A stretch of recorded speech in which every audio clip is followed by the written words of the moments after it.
The following content is for entertainment and educational purposes only. It does not constitute means for diagnosis, healthcare advice, nor treatment. Make use of a qualified healthcare professional for such purposes.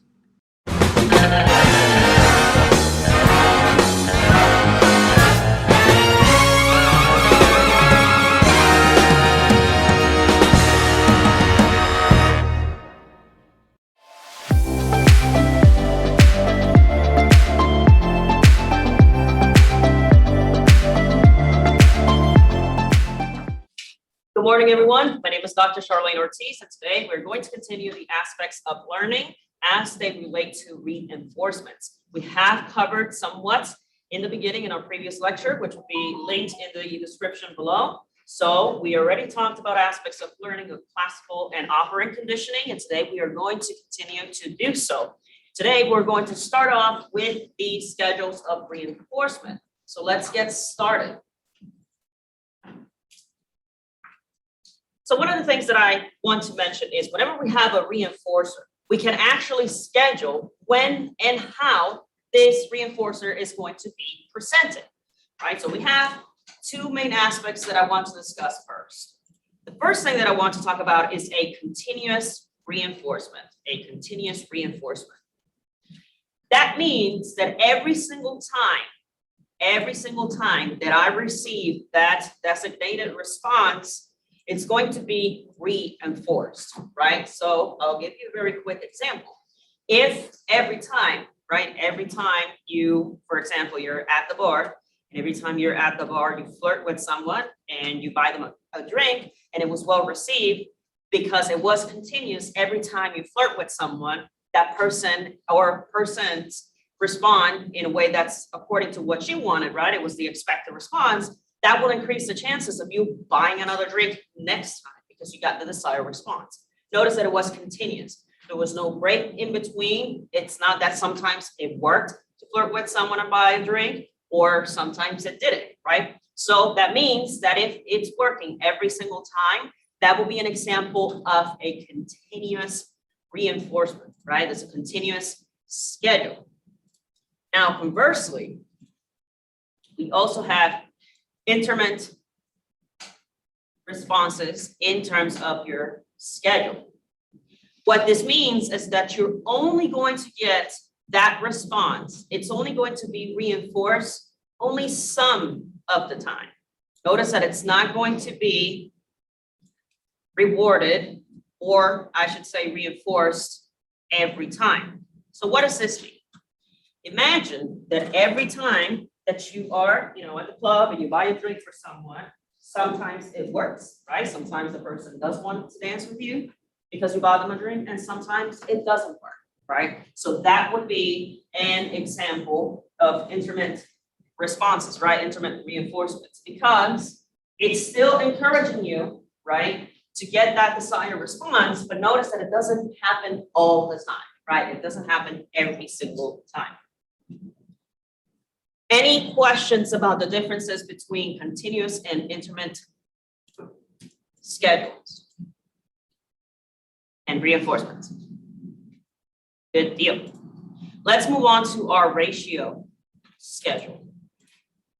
We're talking about a fixed ratio, right? A fixed ratio. It means that we're going to have a number of non-reinforced responses, right? Whenever that occurs, we're going to set up a specific reinforcer, right? And it's going to be present every single time based on the amount of desired responses that we had, right? Let's talk about that in the Queen's English, right? What does that mean? So let's think about, for example, your salary, right? For those of you who work, right? If you work 20 hours a week, right? That is a set of responses, right? You were required to work 10, 20 hours a week, and that is fixed. You're going to get a reward for that. For example, if you make $7.25, right? Minimum federal wage. Notice that if you work the 20 hours, your reward is fixed, right? So for example, the amount of responses, which was working 20 hours, it got you the reinforcer of $7.25. So notice that that is a fixed a fixed ratio. You're going to get a specific amount of reinforcer because of a fixed amount of responses that you engaged in, right? So salary and hourly wage, that's a really good example of having a ratio schedule. So any questions about a ratio schedule? All right, pretty straightforward. You get the amount specifically of that reward based on that desired set that you have already fixed and provided. All right. I can upload, there we go. I see you, perfect. Let's continue with our next section, which is variable ratio. Variable ratio. What does this mean?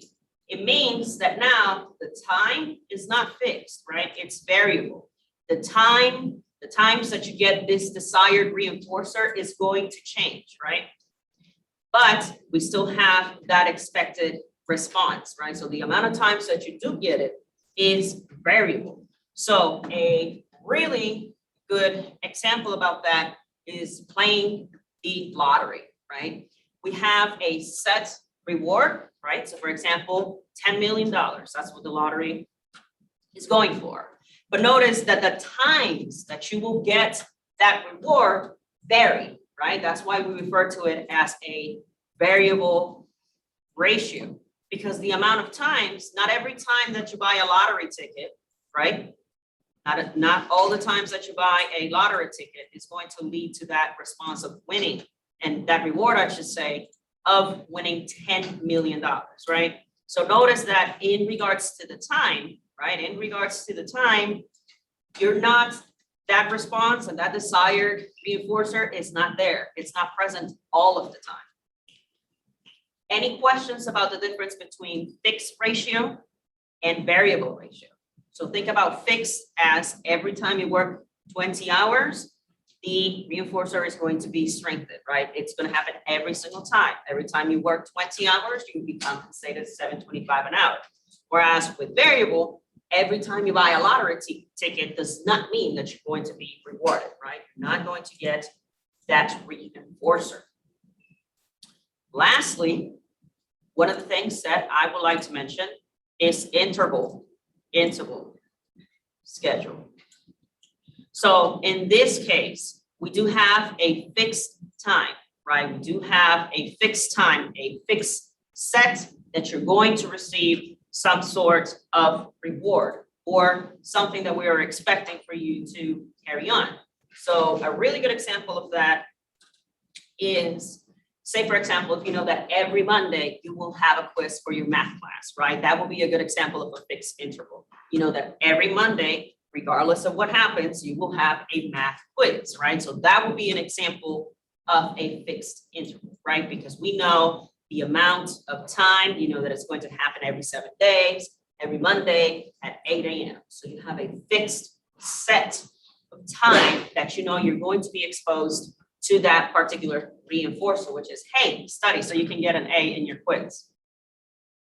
In regards to a variable interval, that interval can change, right? For example, the frequency that it's going to be provided. So instead of knowing, hey, I'm going to have a quiz every Monday, now it can be every Wednesday, and the next week, oops, you have one Wednesday and Monday, right? So notice that that interval started changing, right? The amount of time, right? So for example, here's Monday, and you know the next Monday you were going to receive one, and you can expect the next Monday you're going to receive another one. That will be my fixed interval. On the other hand, when we're talking about a variable schedule, maybe this month was every Monday, and then next month you start getting a quiz on Tuesday, a quiz on Saturday, you go back to Monday. So notice that now these intervals between each other were variable, right? They don't stay in a fixed fashion as you would before. Some people like to think about as, for example, if you guys surf, right? Or if you guys are hikers, right? So if you like going on walks, that reward that you may get from surfing or hiking notice that the weather conditions are going to be variable, right? They are not necessarily going to remain the same, right? So if every Monday you went on a hike and it was beautiful, that doesn't necessarily mean that you're going to get that reward, right? Because the weather will change. So that is a really good example of some of the types of reinforcers. Any questions about that? Why does that matter, right? Why does the timing, why does this schedule, why is it important? When we refer back to our slides, you'll notice that for some of these instances, it is difficult to have this behavior become extinct, right? And if you recall from our previous lecture, you remember that when we are talking about extinction, we are referring to if I were to remove that reinforcer, what is the likelihood that you're going to stop engaging in that response, right? Engaging in that behavior, right? So if, for example, I think one of the examples that I used was texting, right? So if you're texting someone that you're interested in, and then every time you get that response, you get a text back, right? Every time you text, you get a response back. That increases your chances of continuing that behavior. But once that reinforcer is removed, say, for example, the person starts ghosting you, you don't get that response, notice that it's going to be difficult for that behavior to become extinct. And that depends highly upon the schedules. So let's take a closer look of these schedules that I was just discussing. So let's talk about a fixed ratio, right? Let's talk about fixed ratio, right? So notice that here we're going to have less resistance, right? We're becoming less resistant to extinction, right?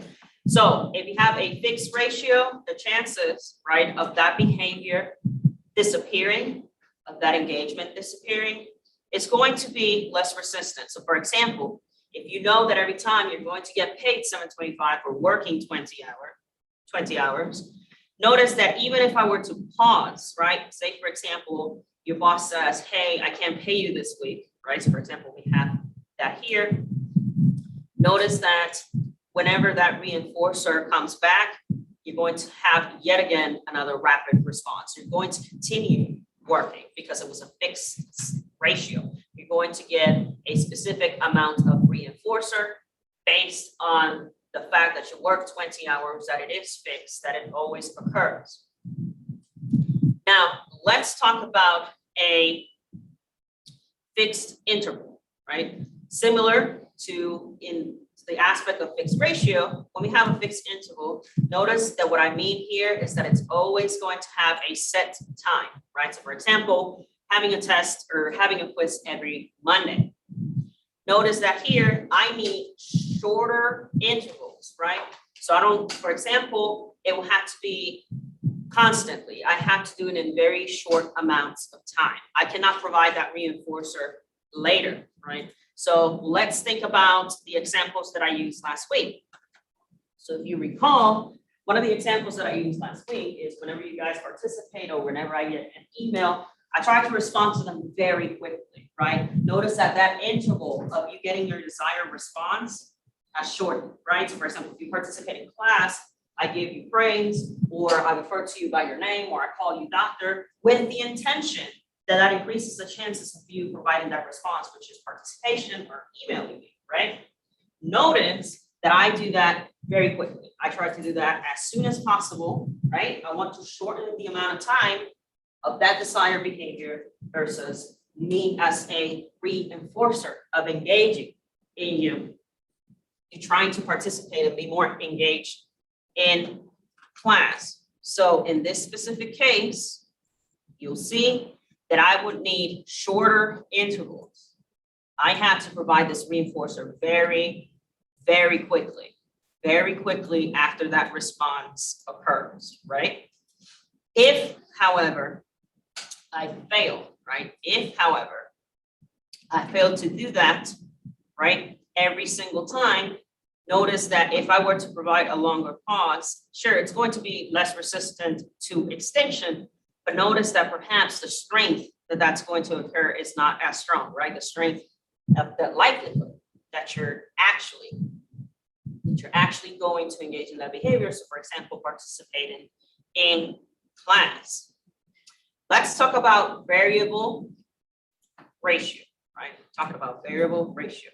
So when we're thinking about variable ratio, notice that higher ratio, right? So the higher that reward that I'm giving you, right, it comes in more frequently. This is going to have a very high resistance. It's going to take a lot for me to change your behavior should I remove that reinforcer, right? So let's think about a variable ratio. Remember the example that I gave you of playing the lottery, right? Notice that that ratio, right? That reward is super great, right? You can win $10 million spending $1, right?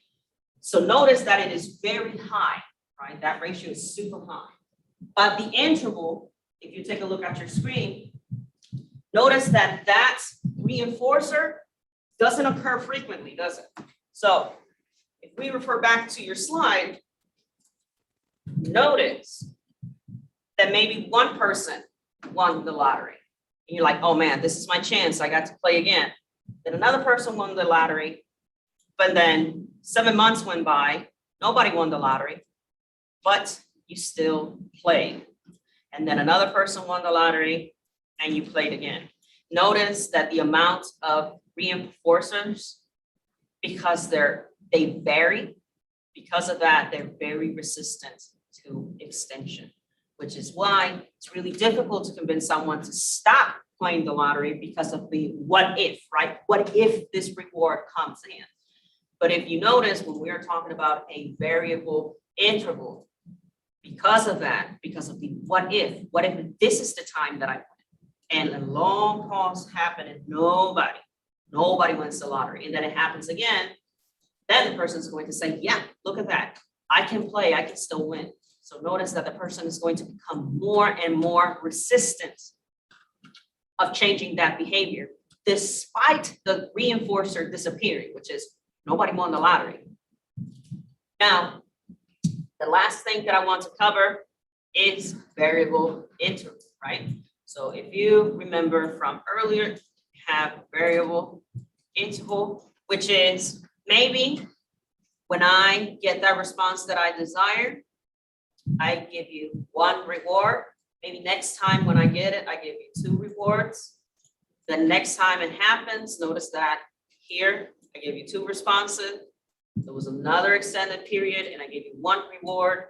And then a long extended period that you did not receive any reward. But now you're getting 2 rewards pretty much in close proximity. So notice that not only the time, right? Not only the time varies. So if you see, some of these loops are larger than others. Not only does the time vary, but the amount of rewards that you are receiving varies too. So for example, this time that you cut the grass, you got $20. Next time that you cut the grass in a month, you get 50. And then you do it the week after and you only got $10. So notice that not only the time changed, but the amount of reward too. So any questions about these schedules of reinforcement? Why are they relevant to mental health? Because some behaviors are difficult to change based on the amount and the time in which these reinforcers are presented and or taken away. So if an individual, right, has some sort of addiction, right, and they know that every time they do cocaine, they're going to address some of their mental illness. Notice that that is a fixed ratio. Every time they engage in substance use, for example, every time they drink, they're going to feel better about their depression. And notice that it happens every time. That is a fixed ratio. For example, have someone who is addicted to gambling, right? So in the example that I gave you, despite of the person showing them, hey, the chances of you winning the lottery are 1 to however millions, right? It will be very difficult to convince this person that there actually is a small chance of you receiving that reward because of that variable interval. It could happen. Somebody won it yesterday, then 6 months go by, nobody wins it. and then boom, 3 people win it in the next rotation. So notice that this could be used to explain extension and the ability of an individual breaking a costume, breaking something that they were already engaged in. So any questions about that? All right, I do like to throw in like real life examples here and there, because sometimes we don't see like the big picture of why does this matter, and I like to throw that in there. Now let's talk about types of reinforcers, right? Because we only talked about, yes, sir. Why if the example doesn't get reinforced? Why do people get addicted to the line? Because of that interval, because there is a chance, because sometimes, right? So when we think about interval, think about time. There is a chance, and we've seen it, that people can win, right? That's why people become addicted to that. For example, let's think about something less than addiction, right? So for example, think about this guy or this girl that you just can't get over, right? You love this person so much, and you guys broke up like 2 years ago. You're still like the what if, right? Because we had that reinforcement of, I remember when we used to go to the park and it was so pretty. And I remember next time we went to the park, it's so pretty. But now that we have removed that reinforcer, which is, I gotta feel so pretty to hang out with them, it becomes hard to become extinct because of that. What if I can have that warm, fuzzy butterfly feeling again with this person? So addiction might be a little bit harder to relate, but this one, I think it's a better example. Everybody knows someone who's still in love with, somebody from high school or something like that. It's hard to break because of the what if, the possibility that I can't win the lottery. The what if I can go back to this person, right? Does that answer your question? So we talked about the intervals. We know that every time we present a reinforcer, there is an increased likelihood that the behavior will continue to become stronger. But we have different types of reinforcers, and we haven't covered that just yet. I don't want you to think, just like with statistics that we covered at the very beginning of the class, I don't want you to think that every time you see positive or negative, that means good or bad. Okay. Just like with statistics, every time you see positive and negative, I want you to think about adding. And you see negative, we are thinking about taking something away. Okay, it's very important because a lot of people get that confused. I do want you to think about, if you see positive, it means adding something. If you see negative, it means removing something. Let's talk about positive reinforcement. Remember, anything that says reinforcement increases the chances, right? The chances of you continuing that behavior increase. Okay, so reinforcement equates to increased likelihood. A positive reinforcement, right? If I'm saying that I'm adding something and that increases the likelihood, I have already defined the term for you. It means that every time these responses are strengthened, right, are reinforced, they occur because I have been adding something, right? I have added a rewarding stimulus. What does that mean in plain old English? So positive reinforcement means it strengthens, increases the chances of something occurring again. And positive means adding. So let's think about drinking. So every time you drink, you feel happy, right? I added something, right? That alcohol added something to your behavior. So chances are, next time you drink, you're going to feel better. Therefore, alcohol is an example of a positive reinforcement, right? For instance, think about the amount of hours that you study. Right? So the more hours you study, the higher your grade, theoretically speaking, right? So notice that I am adding something, which is points in your exam, right? So that will be a positive reinforcer. If we move towards a negative reinforcer, remember that when we hear negative, we mean we are taking something away. Right? We are taking something away. So if we refer back to your slides, let's clear this up a little bit for you. So negative means I am taking away in order to increase your chances, right? Which is what reinforcement means, increase your chances. This is that I'm going to increase your chances, right? I'm going to increase the chances of you engaging in that behavior because I am taking away I am removing something, which is generally, I'm removing something that's unpleasant for you, generally speaking. What does that mean in the Queen's English, right?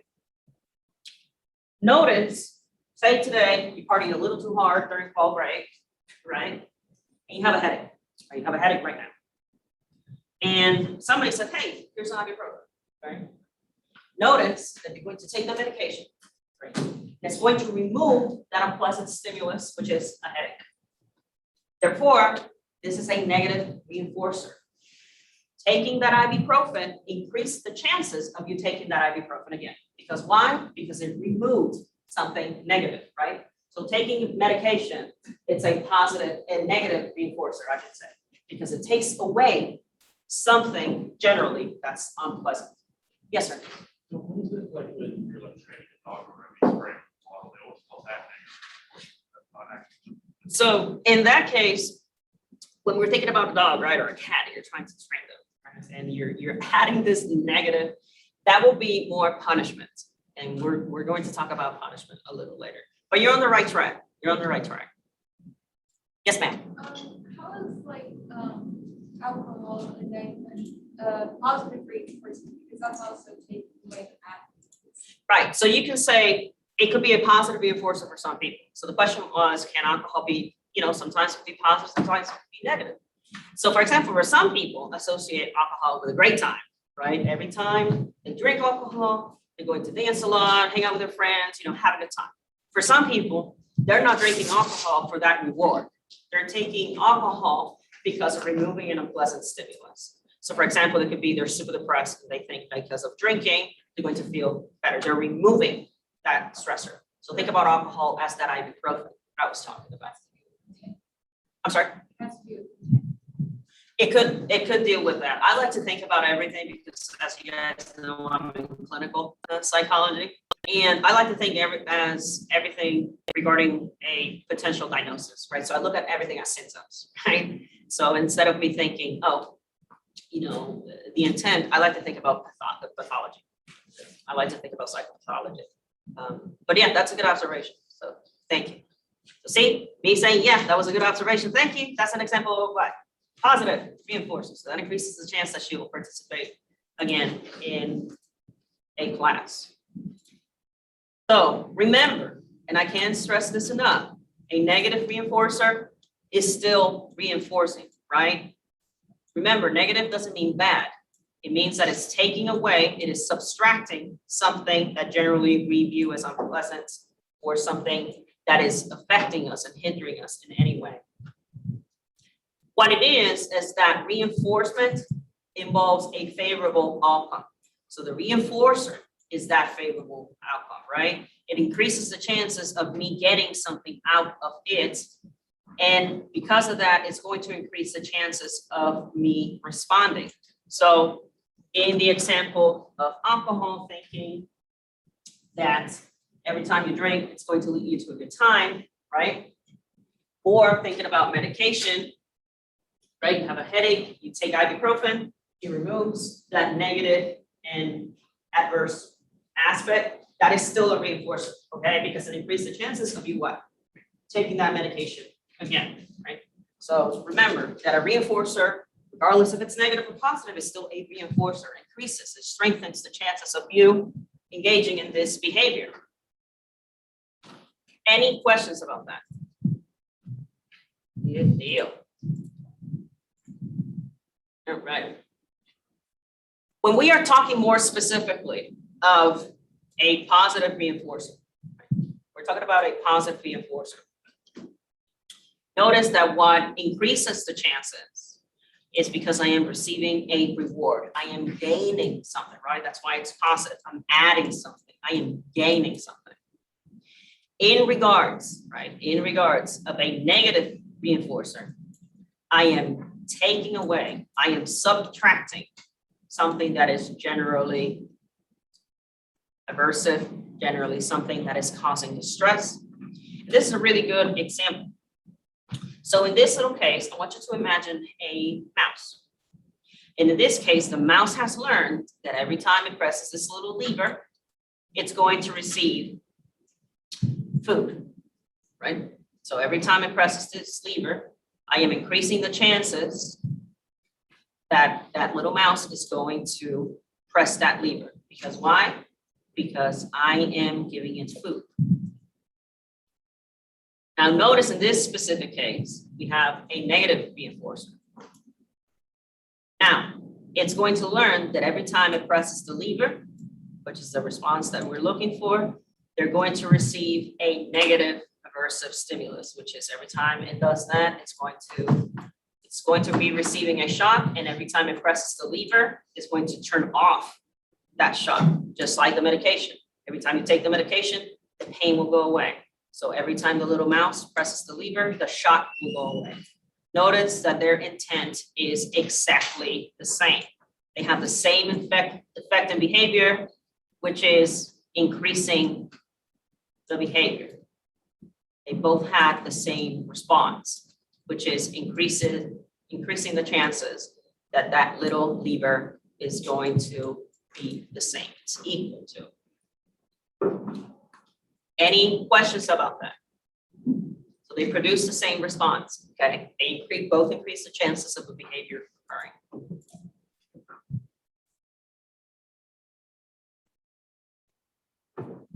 Now, this is really interesting. This is very, very interesting. And I know that some of you might find this very interesting because of some psychopathology and some mental illnesses, for example, anxiety, right? You will deal with this a lot later in practice should you become a practitioner, a counselor, or things of that nature. Now, let's think about escape learning, right? What is escape learning? I have acquired a specific response, right? That it's going to decrease or completely get rid of an aversive stimulation. Let's think about, for example, a panic attack, right? Let's think about something that it's anxiety producing, right? So something that could happen is that the person is going to learn that every time they leave, right? Every time they quite literally escape the situation, they're going to learn that it's going to decrease the symptomatic expression of anxiety. So for example, hyperventilation, disassociation, the derealization, things like that, because they ended up leaving quite literally the situation. And it can lead to the decrease, right? The decrease of that negative aspect of a panic attack. So if you see, because of escape learning, I end up removing, right? Just like a negative reinforcer. Notice that when I escape, I am doing negative reinforcement. I am removing something from the equation. Therefore, I am getting rid of that aversive stimulus, which is, say, for example, the person has an issue or has concerns about presenting in front of an audience. By removing themselves from that situation, they have learned that they can decrease the chances or the cinematic expression of anxiety, or more importantly, I should say panic disorder. Similarly, right? Similarly, we have avoidance learning. So similar to our previous instance in which we have learned, right? We have learned a response, which is fleeing a situation in order to reduce or end that aversive stimulus. We have a similar instance with avoidance. In this specific case, we're going to acquire this response. Yes, means to prevent, right? It means to prevent that stimulation that was aversive, right? So for example, instead of showing up to class and having a panic attack and leaving, right? That would be escape learning. In this case, the person simply does not show up to class. They simply do not go. They decide to avoid that negative, that aversive, I should say. I want to use negative because it does get confusing. That aversive stimulus, and they choose to just not show up to class, right? So that would be a good example of avoidance learning. So any questions about escape or avoidance, right? One is already presented and is exposed to that negative or aversive stimulus, I should say. And then the other one we're just simply going to prevent it altogether. We simply are not going to deal with that negative and that aversive stimulus. So any questions about that? I'll give you a really good example of a real patient of mine. So it was a long time ago, actually, really long time ago. So this student, interestingly, I used to practice under supervision here at U of H. So I was a pre-licensed counselor and intern here, and then I moved to the faculty side. Well, now I get to teach, right? But before that, I was doing therapy here. And I went to the lobby and I'm asking for this person's name. Let's call her Tammy. So I go to the lobby looking for Tammy. I don't know what she looks like, right? It's the first time. I went to grab her. I don't see anybody. Nobody responds. So I go back to my office. And I go back thinking that she might be late. And I go back like, hey, it's Tammy here. And he wasn't around. So I asked our secretary at the time, like, hey, so have you seen Tammy? She's like, I checked her in like an hour ago. I'm thinking, well, this is not a big building, so it's not like, she could really go anywhere. So then I went back in, and the third time I came out, here she is, Tammy's here. And it was interesting because I think you were watching, maybe she was in her car or something, or texting, I don't know. It turns out that the second she checked in, she hid in the ladies' bathroom. So she was avoiding that stimulus of meeting with someone to treat her for anxiety, right? So that came out. I had no idea. And eventually during therapy, that came out. And she said that she was immensely concerned of meeting someone, and that she had a panic attack the entire time, and that she had to lock herself in the bathroom until the third time I came out and she heard her name. That's when she decided to come out. So notice that that would be an example of avoidance. Also escape, because she was having a panic attack. She escaped from that situation, which was from checking in. And then it was avoidance, because here I am as a stimulus, like, hey, where you at, Tammy, right? So notice that that specific symptom of that client had both instances. She had escape and she also had avoidance. So any questions about that example? You're wondering, Tammy's doing fine. Tammy, her anxiety got way better, way better. So after a couple months, so she did get better. So I'm really happy for her. Let's talk about punishment, right? Let's talk about punishment. Now, the difference between a negative reinforcer and punishment, if you don't take anything else, is that a negative reinforcer, remember, every time we see reinforcer, we are talking about, right, what? Increasing chances, right? A punishment, its point is to weaken, is to reduce the chances that something can occur, right? So, for example, as our friend was mentioning, let's talk about the little spray bottle and my dog or my cat. I'm trying to teach them something. Notice that in this case, it's not a negative, right? It's not a negative reinforcer, because a negative reinforcer implies that you are going to increase the chances of something occurring. With punishment, on the other hand, I am decreasing the chances of something occurring, right? Generally, in order to provide punishment, I am presenting that aversive stimulus. So like the example that our friend gave us, we grab that spray bottle, we're spraying that dog, we are introducing something that the dog or that cat does not like, right? So in a similar fashion, not only can I introduce something, right? Introducing the aversive stimulus, punishment also means removing something that was already rewarding, right? Something that was already rewarding. And I'll give you two examples, right? We like to think about that as positive punishment, even though your book doesn't use that term, but we like to think about that as positive punishment and negative punishment. So remember, every time you hear positive means what? Adding something. Every time you hear negative means taking something away. So, for example, think about speeding, right? You're speeding down the road, you're late for class, which, by the way, if you're late, don't kill yourself, take your time, it's not that deep. Okay, if you're late, I'd rather you're safe than dead, right? I'd rather celebrate you passing my class than finding out I have to go to your funeral. Okay, so it's not that deep. It's posted on YouTube. Like and subscribe. It's not that deep. Okay, it's fine. So let's think about you speeding, right? Let's think about you speeding. Let's think about a positive punishment, right? Remember, punishment is there to what? To decrease the chances that that's going to occur. So with a positive punishment, I am giving you something, right? So imagine you get pulled over and now you have to go to driving school, right? I am adding something. I am adding the time that you have to spend in driving school. That is a form of punishment, right? It's a positive punishment because I am adding something in order to decrease the chances that you're going to speed again. What will be a negative punishment? In this case, you get thrown in jail. Why is that a negative punishment? I am taking away your freedom, right? So notice that the same scenario, both of them are punishments, but first one is a positive punishment because I am adding something, right? When you were little, right?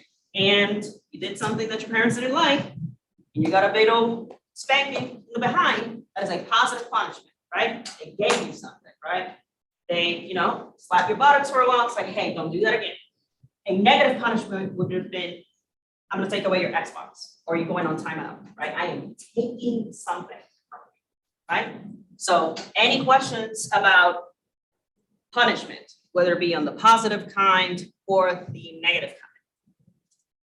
Punishment is immensely controversial. There are many aspects that need to be in play in order for punishment to be effective. Your book doesn't mention them, but punishment doesn't occur for the sake of punishment, right? In order for punishment to occur, there's like 15 different criteria that needs to be met. One of them explaining why you're being punished, right? Not saying I'm taking away your Xbox because I said so. That's not a good way to explain why you're punishing this person. And another aspect, there's many aspects, but the other aspect that I like to mention is in order for a punishment to work, not only do you have to explain why, you also have to explain why was it required? Why was a negative reinforcement or positive reinforcement not used? Why was punishment specifically used? So generally, that leads to the third point, which is punishment should be left for more serious and life-threatening situations. So for example, think about you have a young child and the child just didn't look left and right and they just, kept across the street. So in that instance, you would have to explain to the child the danger of them engaging in that behavior. Another aspect would be literally showing physically, going through the steps of what that desired response was, which is by literally take the child to the road and tell them, okay, so we're going to look left 5 seconds, and then we're going to look right, and we're going to look, and we're going to hear, and if you don't hear anything, and then you can start walking. You physically walk with the person. So that person understands what the desired response was. Because I know some of you might have been punished 50 times when you were kids, and now you're an adult, you have no idea why you were punished, right? Well, because your parents, I have a couple of, yeah, that was me, right? That's because a lot of the aspects of punishment weren't met. So did you really learn something, right? Chances are you probably did it, right? So you just took it at face value because of authority, not necessarily because you actually learned from punishment. So this teaches us a lot about parenting. This also teaches us a lot of aspects of recidivism. So for example, the chances of an individual going back to jail, right, or going back to prison, even though they had a positive punishment, which was they probably have to pay some fines. And they also have negative punishment, which is quite literally their freedom was removed, right? But if those other aspects that I mentioned, plus some, are not met, notice that punishment is not going to work. All right, so any questions about that? The fun little tangent, but you as a practitioner, you learn about all the aspects that need to be into play in order for punishment to be effective. It is the least recommended form of learning method though.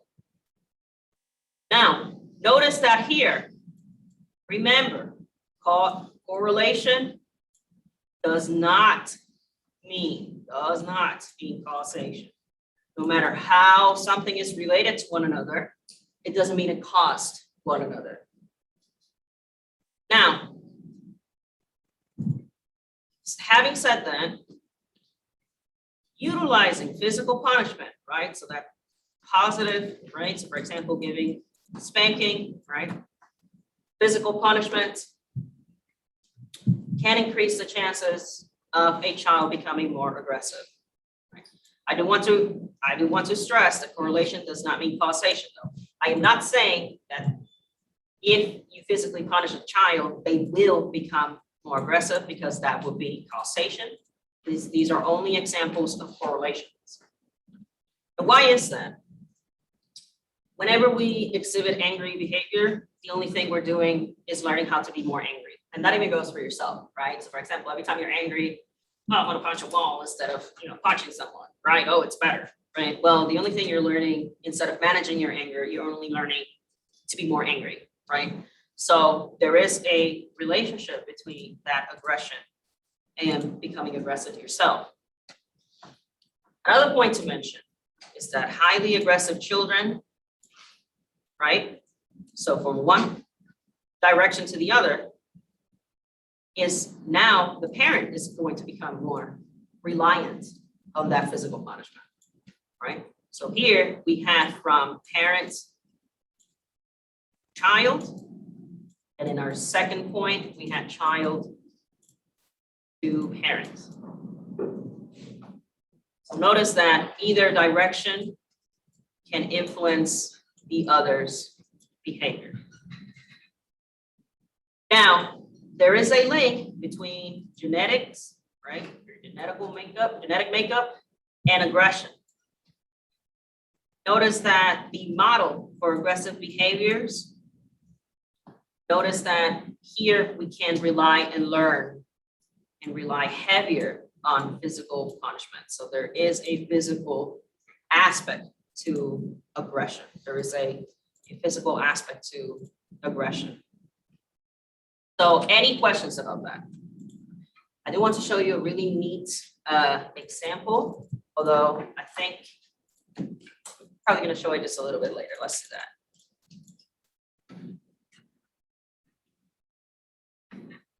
All right. I'm going to show you a cute little video of learning aggression, but I think I'll leave it for later. I call it cute because it's interesting. It's not cute at all, I promise. Not one bit cute. Now, remember that these aspects that I've been teaching you about, they are in general terms, right? We are generalizing results. But there are instances that this necessarily will not apply. So for example, you learned earlier about, say, intervals, how every time I get a reward, the behavior is going to be repeated, or if I punish someone, that decreases the chances of something occurring. There are aspects that don't require that amount of intervals or rewards. Let's talk about taste aversion, right? Because of your biology, you are already inclined in learning what and what not to eat. Now, because of evolution, organisms can lean towards specific types of associations between some forms of food and nourishment more than other organisms, more than other people in their species, for example, in our case, right? Now, because of that, some species have preparedness, which is a predisposition of being conditioned in certain ways and not others. And what does that mean? An individual can be predisposed genetically to not want to be engaged in a specific behavior. So there's a really interesting study about inner city children, and I think it was in Chicago, if I'm not mistaken.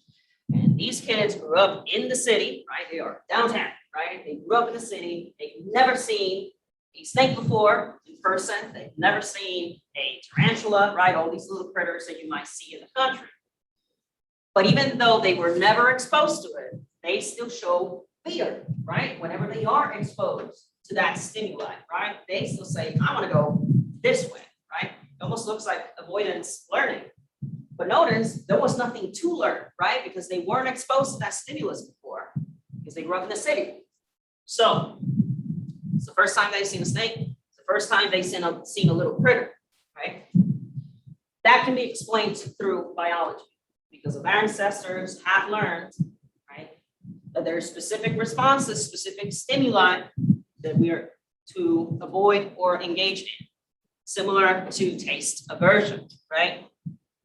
So in the case of taste aversion, you can taste better than other people, and you're more likely to say, I'm not going to eat this chicken, right? And it turns out you never eat chicken again. But then some individuals don't have that taste aversion like you. That could also be explained through biology. Now, let's talk a little bit about phobias. Let's talk a little bit about phobias. Generally, when we are talking about a phobia, they tend to be a little bit more common, right? In the past, we generally had a reason of thinking that that was a reliable threat, right? That was a genuine, reliable threat, right? So for example, right now, you're on campus, right? And you're here, right? You're in the building, and, chances of you coming across, a 10-foot snake, well, that would probably be a little bit unlikely, right? But notice that in the past, our ancestors did have to deal with that. So you have developed a fear, right, based on your biology. That could be another way to explain phobias. If you remember previously, in a previous lecture, we talked about classical conditioning and operant conditioning as a means to explain phobias. This is also another explanation, right? This is also another explanation. Perhaps that fear was beneficial in the past to help you survive, but now that fear is not beneficial to help you survive, because it leads to distress, it leads to discomfort, it leads to avoidance, it leads to some sort of aspect in your, and I like to call it the 5 aspects of a person, which is family, social, school, work, and spiritual, right? So phobia can affect you in one or all of those aspects. So that way it used to benefit you and your ancestors, and now it does not. So that's another means through which we can explain phobias. So any questions about that? Good deal. Generally, those big 5 that I was mentioning, that's how I like to look at psychopathology. Every time you look at a diagnosis on the DSM-5, it always says, every single time, it's going to say, it causes a significant amount of distress. And I like to look at it, it's like, oh, I go to work, my dad goes to work. My dad, he got a promotion, he's not an alcoholic. Well, tell me about the other aspects. How are those going, right? I'm a functioning alcoholic. I have functioning PTSD because I go to school. Well, is it affecting other aspects of your life? So it's still considered a pathology because psychopathology, because it's still affecting one of those big 5. So I do like to see psychopathology in that regard. Now, think about latent learning and cognitive maps. This is another way in we can produce learning. It doesn't seem, when we're thinking about latent learning, it's not necessarily known when this behavior first started to occur, right? So it's not that obvious. We can't really pinpoint exactly when you learned this specific behavior, this specific response. Because of that, we also understand latent learning as occurring without a reinforcer, right? Generally, this form of learning, we can't really pinpoint exactly what that reinforcement was. So think about whenever we expose a rat to a maze, right? Whenever we expose a rat to a maze. Notice that this rat is going to develop a cognitive map, right? They're going to develop a way to literally navigate that little maze, right? That I put the rat in. And notice that we can specifically show what the reinforcer was back then. But notice that now that rat developed a mental representation of what the maze looks like in order to escape that maze. So notice that in this particular regard, the rat has developed a map in order to move and navigate around that stimulus. Let's talk about signal relations. Now, when we are thinking about signal relations, it's a prediction, right? It's a prediction of a conditioned stimulus that is factoring in and it's governing classical conditioning, right? So this prediction, right, of that conditioned stimulus allows me, right, that conditioned stimulus, it allows me to predict that response.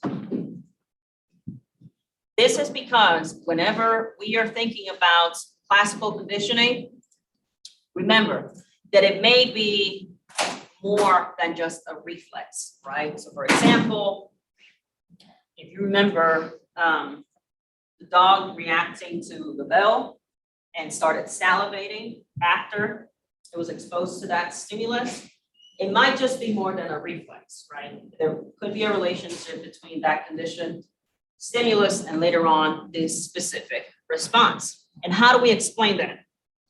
We explain that through the response, outcome, relations, and reinforcement. This is because we are starting to draw, right? We're starting to draw that response as a desired outcome and that relationship with that reinforcer. So notice that it's not necessarily just a reflex. There could actually be that predictive value, right? That relationship between that response, that outcome that I desire, and that reinforcer. Let's think a little bit more about how exactly does that shape our behavior. Now, think about superstitions, right? So for example, thinking that the moon is going to act a certain way, and therefore you're going to behave a certain way, right? Notice that there is no real contingent reinforcement. There is no real reinforcement present in order to increase that behavior of you holding said belief, right? So for example, believing that your astronomical sign, you look up your horoscope today, and it reinforces that behavior. That reinforcement, that response is accidentally strengthened, right? There is no real contingent reinforcement. It is accidentally strengthened by a reinforcer that just happened to follow. For example, think about you read your horoscope today, right? And it says, I don't know, you're a Leo. I'm a Leo, by the way, for those who do care about that. I'm a Leo. Not like, oh my God, that explains so much. Does it though? Or does it, like my background, my education, my race, my socioeconomic status, my genetics explain that a little bit more? That is when we're starting to think about superstition, right? I am a Leo. And actually my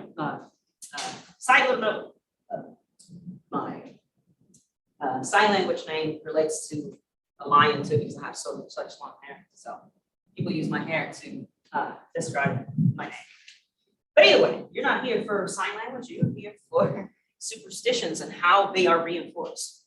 So notice that you're Leo and you pull up your horoscope and it says something about today, not today, that's too specific. You're going to find changes in your finances, right? And notice, most people in general already are experiencing changes to their finances, irrespective. And then it turns out, 2 weeks from now, my boss is like, hey, Dr. Shar, you got a promotion, you got a raise. I'm going to go back to that horoscope and say, see, that's the reinforcer that I needed because my horoscope said that. Notice that reinforcement was an accident, right? Unfortunately, this is pretty common. It happens all the time. For those of you who play sports, every time you wear this specific pair of socks, you're going to win. You're going home with the trophy or the medal. Notice that these are accidental reinforcers. Say you won the game, that was an accidental reinforcement. It had more to do with your teamwork, your training, your commitment, your coach, than it had to do with your pair of socks. Because that reinforcer of you winning the game because of your socks was accidental. Because of that, because of those accidental reinforcers, we tend to rely on superstitions and erroneous reasoning. So, for example, we think that one aspect is related to the other. So, think about other behavior. We think that let's pick a group of people. Say we start thinking, oh, this racial group of people, every time this happens, is because of these people of this color. And notice that that could be an accidental reinforcement. It could have simply been a coincidence and not necessarily statistically well-founded, right? So if we go back to your slide, thinking about that prediction capability, notice that we do have statistics to predict, right? We have multiple regression. We can go back and see which aspects are better to predict behaviors, which variables, independent variables are good for the having that prediction of that dependent variable. But notice that with superstitions and erroneous thinking and reasoning, that is not the case. It is not predictable. I know a lot of you are like, used to like Dr. Sharp, and now she told me I have erroneous thinking with my superstitions. Yes, ma'am. Would the, like the popular, like manifesting what you want to happen, would that fall under the accidental? That is a really good Because question. it's like a mental thing, because like mind over matter kind of thing, but, Right. So I like that. What's your name? Alexis. Alexis. So Dr. Alexis over here, she brought a really good point, right? So that's something that we call self-fulfilling prophecies, right? And what is a self-fulfilling prophecy? Right? A self-fulfilling prophecy is a change in cognition that is going to lead to a change of behavior, right? So I change your thoughts to change your behavior. That doesn't necessarily involve superstition because we know that that actually works, right? So for example, if I wake up this morning and I'm like, man, this class is gonna suck. I'm gonna do super bad. I'm gonna triple my words. The PowerPoint's not gonna work because I'm already coming in with that mentality. That is going to increase the chances that I'm actually going to engage in behaviors that can lead to that result, right? So that we can statistically show, right? However, when we try to do, say, for example, multiple regression of you wearing your socks and you won the game, sure, it can explain it, but that's because you have a self-fulfilling prophecy. You're thinking, if I wear these socks, just like if I come in here thinking class is going to be so bad, that would explain that superstition of thinking, I'm going to do really well if I wear these socks. Because imagine you guys are athletes and I take those socks from you, what's going to happen? You're going to start performing really poorly. So that's what we like to call a self-fulfilling prophecy. We actually use that in therapy a lot with reframing, trying to change the cognition of the person. So they'll say something like, nobody wants to hang out with me. It's like, okay, but what have you done to want people to hang out with you, right? Have you texted people, messaging people, check out what movies are going on recently. So that involves a little bit more of the self-fulfilling prophecy for sure. Does that answer your question? Yes, thank you. Yeah, that's a really good point. Now, what is observational learning? For my OGs out there, we used to call this modeling. For those of you who provide therapy in Spanish, this is still the term that they use, to my understanding, modelaje or modeling. So look at that. Oh, she's excited. She speaks Spanish. So she's cute. So either way, moving on. So observational learning. What this is that Albert Bandura noticed that observing plays a role in learning and regulating behavior, right? It plays a role. So if you observe someone engaging in a behavior, chances are that can increase the chances of you learning said behavior. And not only that, increase the chances of you repeating said behavior.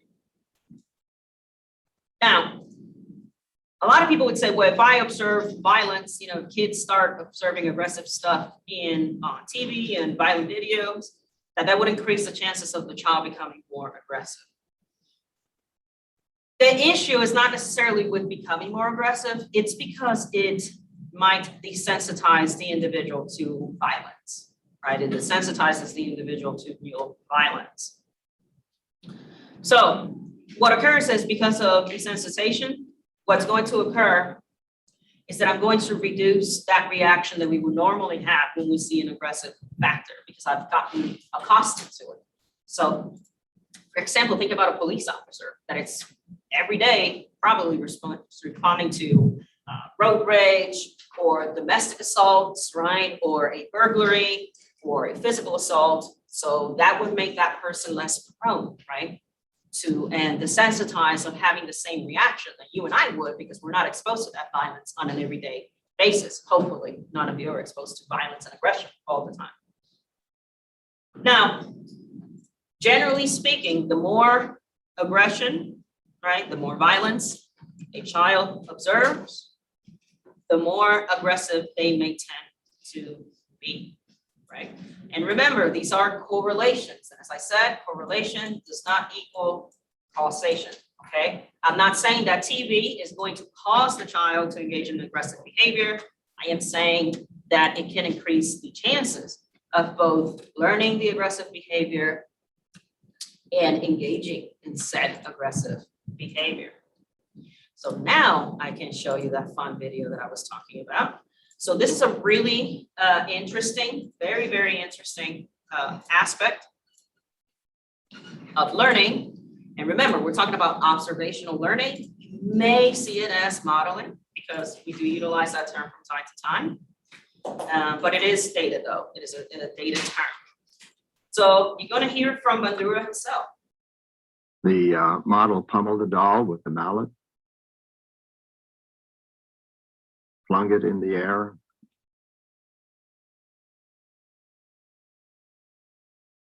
kicked it repeatedly,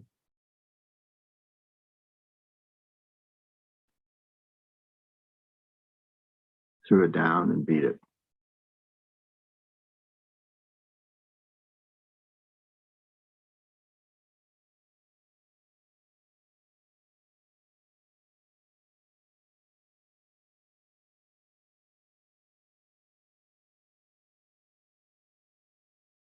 Now, if you notice here, children were observing the behavior of the model. And now they were exposed to whether or not they were going to recreate what they have observed. It was once widely believed that seeing others vent aggression would drain the viewer's aggressive drive. As you can see, exposure to aggressive modeling is hardly cathartic.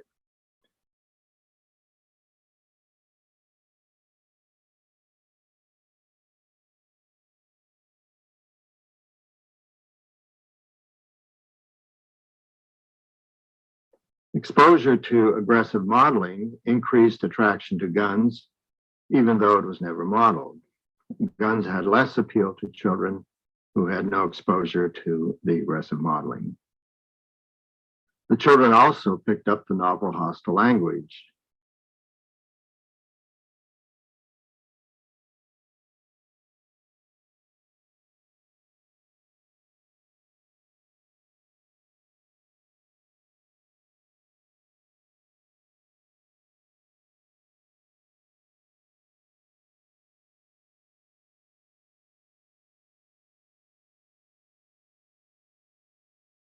Now, for the sake of understanding differences between male and female, a female also observed the behaviors of the model, the female model earlier. Notice the reactions are the same.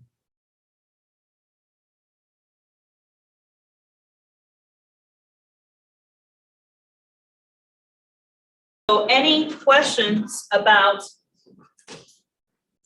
that video, right? So he referred to it as modeling because that was the term that we used to utilize.